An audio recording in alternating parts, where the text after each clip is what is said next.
Hello, this chapter we are going to start recording and journalizing the transactions to our general journal. So up to this point, we've been thinking through how do the transactions work? Where do they go? Now we're going to actually start putting it into the first accounting document we have, which is a general journal. This process is called journalizing,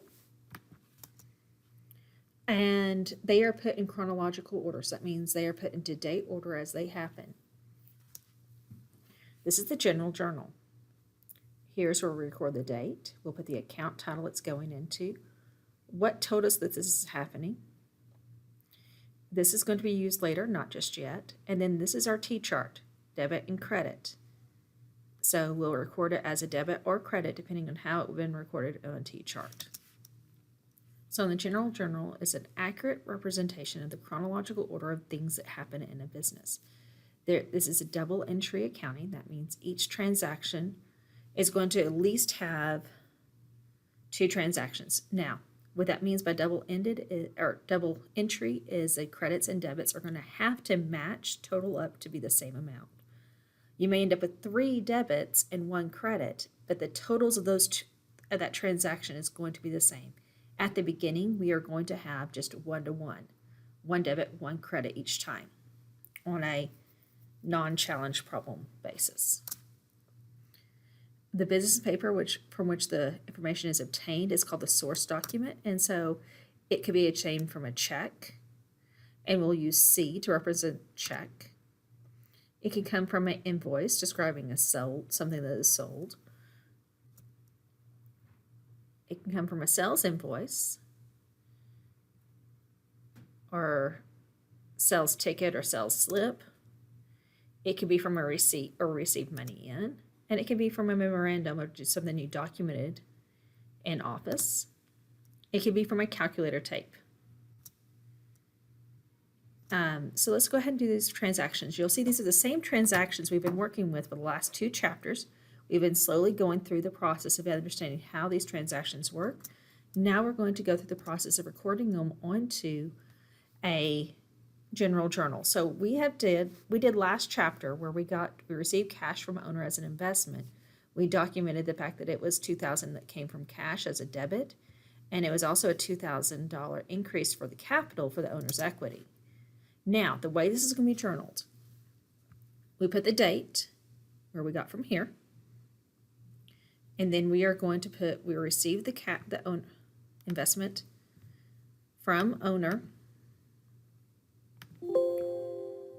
We received the investment from as owner from 2000, so cash and Michael Delgado Capital are the 2 account titles that came from here. You will always list debit first, credit second. This came from receipt 1, so R1, and then we put the numbers. Sorry for it to had arrows pointing to everything.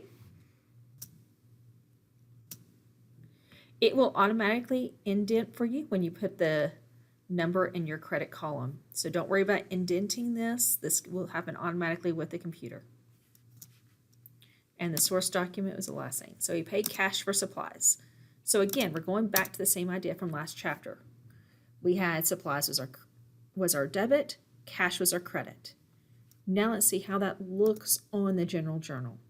So on January 2nd, so this is continuing on where we had last time. Last time we typed in JAN period to 1, I think it was. This time we're continuing on, so we do not have to put the JAN. It's assumed to be on the same document. Now, on an assignment, if there is nothing above it, you will need to put JAN or whatever month it happens to be in. And so our 2 accounts, our debit account was supplies, so it gets listed first. Our credit account was cash, gets listed second. And so we write the date in the date column. We write the account title for the debit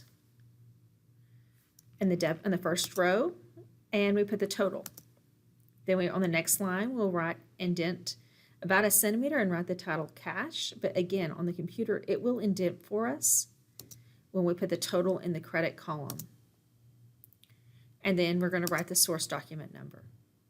And this came from check 1, so C1. So what order are they recorded in the transaction?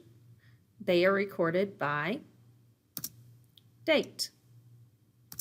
Why is a source document important?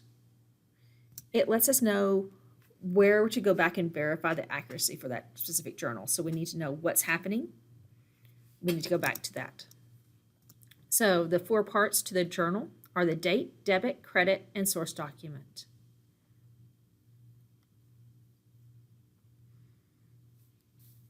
Let's go to the assignment, and I'll help you walk through on that. This Introduction to OWP General Journal shows you how we record, how things are graded.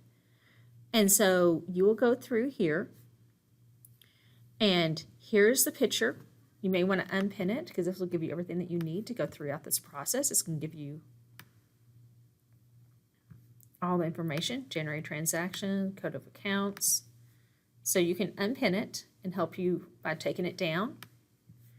So as you go through here, it's going to have a picture, and then it's going to tell you some information. Then you assume that the first day of the transaction is on January 11th of the current year. How do you enter this? And then so you write down, how was that entered correctly?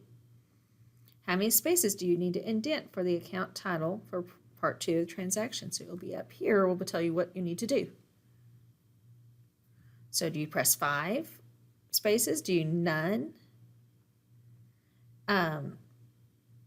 Or just press the tab key?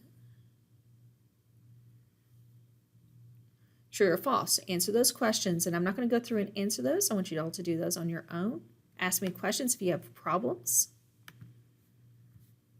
And then you'll save and continue.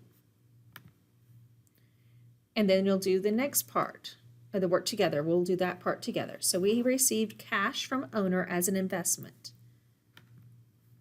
So our 2 accounts that were affected in this case would be our cash account and our owner's equity. Cash is our debit, owner's equity is our credit. The date of the transaction was April, APR.1. And you see how it was red until I typed it all the way in. So it's going to be red until you have it accurate. If you don't have it accurate, it's going to stay red.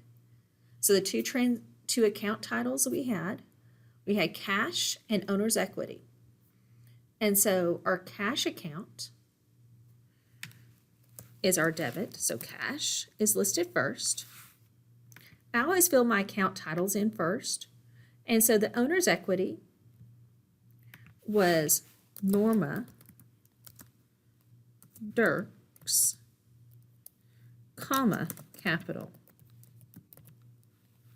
And if you need to, some people find it easier so they don't mess up spelling, to copy and paste, and that's fine. So Norma invested $2,800 into the account, and so that's going to show up as a debit for cash and a credit, for capital. The document number was receipt 1, and we have filled in all the information we can. So let's go on to the next transaction.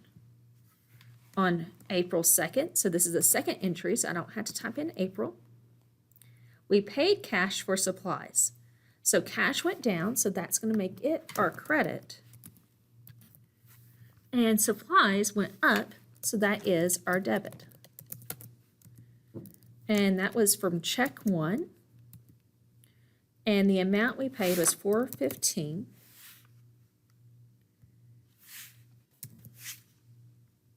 Save and continue.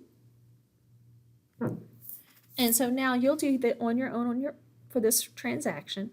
So again, on this problem, you're going to do the starting amount, the starting one. Oops, closed out of it completely. You'll do the introduction to OWP. You'll do on your own, and then you'll do the application at the end.